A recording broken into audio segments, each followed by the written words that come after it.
So let's start with some basic concepts that govern how to think about these situations where you get to the turn, the pot's really bloated, you're playing 100 big blind poker, presumably. That's my default assumption. Usually these hands are going to start from a foundation of 6 max because that's what most people play, and you're faced with a big decision now.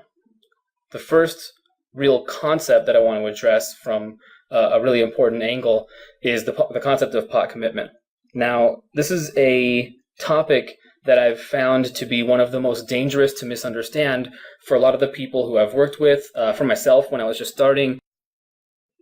especially for anyone who's found that they have a hard time getting away from hands when they know that they're beaten. Pot commitment tends to be a concept that is poorly understood for people who are struggling, and the bottom line is, and I hope everyone can really take this to mean exactly what I'm saying and really take it to heart, is that the idea of being pot committed technically is utter baloney. Now, there are some very rare exceptions, but in the popular categorization of when someone is pot committed versus not being pot committed, what people think of as an application of that concept is mostly total baloney. So if you have like a very incredibly specific read because, for example, just hypothetically, your opponent showed you his cards, right?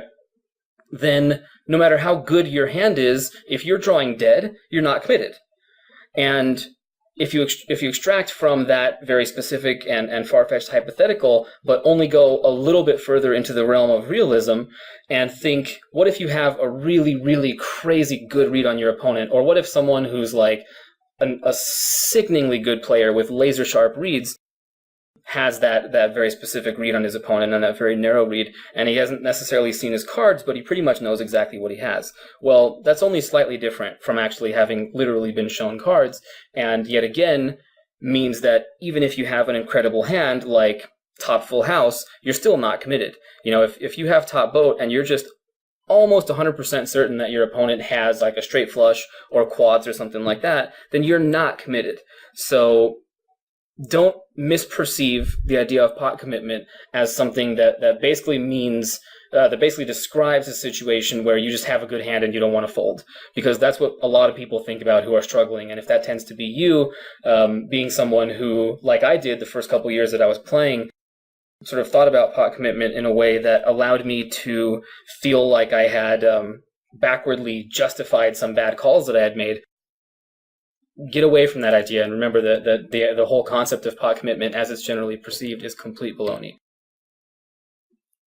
When you have really specific, really narrow reads, you will be able to fold hands that a lot of people would say you're committed to get it in with, or that even you may have said previous to having that good of a read that you were committed to get it in with. Having those reads at the end of the day comes from having really good instincts, and instincts are built on a foundation of a lot of experience. So someone like Tom Dwan, someone like Phil Ivey, someone like Patrick Antonius, someone who's been playing for a very long time and has been extremely successful, especially people who have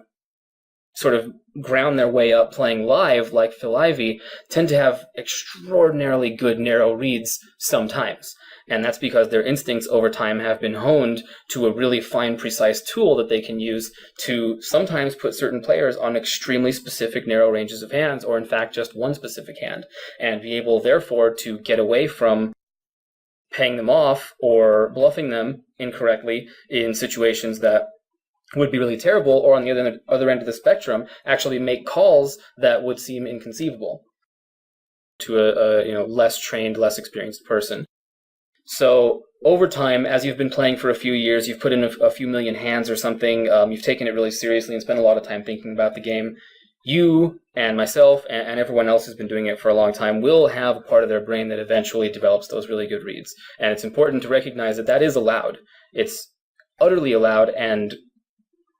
unfortunately, it's not encouraged enough in popular videos and coaching and articles and such about like online poker. It's not sufficiently encouraged